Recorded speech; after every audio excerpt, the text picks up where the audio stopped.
নেত্রকোনা কেন্দুয়ায় লুকিয়ে আছে এক রহস্যময় ইতিহাস, রয়্যাল বাড়ি দুর্গ।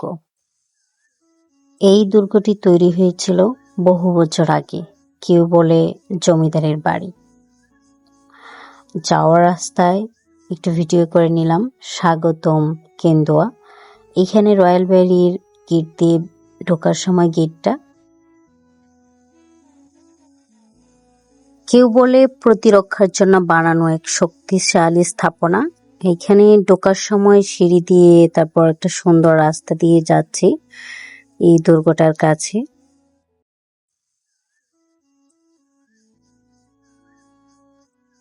লাল ইটের দেওয়াল, আর মাঝখানে হচ্ছে, চারপাশে হচ্ছে ছোট ছোট কক্ষ, আর মাঝখানে হচ্ছে খোলা একটা দেওয়া উঠান।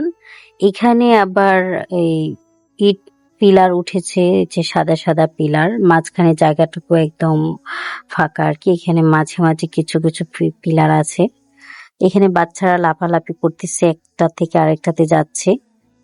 সব মিলিয়ে জায়গাটা এক সময়ের যেন ব্যস্ত জীবনের সাক্ষী। দেয়ালগুলোতে কি সুন্দর নকশা করা আছে ইটগুলোতে।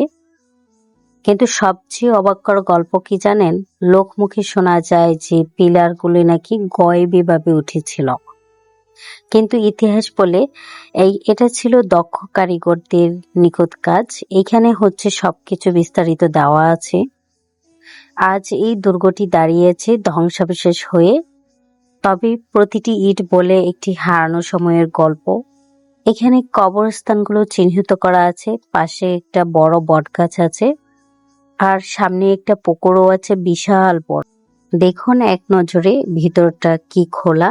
আর আপনি কি এরকম রহস্যময় জায়গায় আপনি কখনো গিয়েছেন? গিয়ে থাকলে কমেন্টে জানাবেন।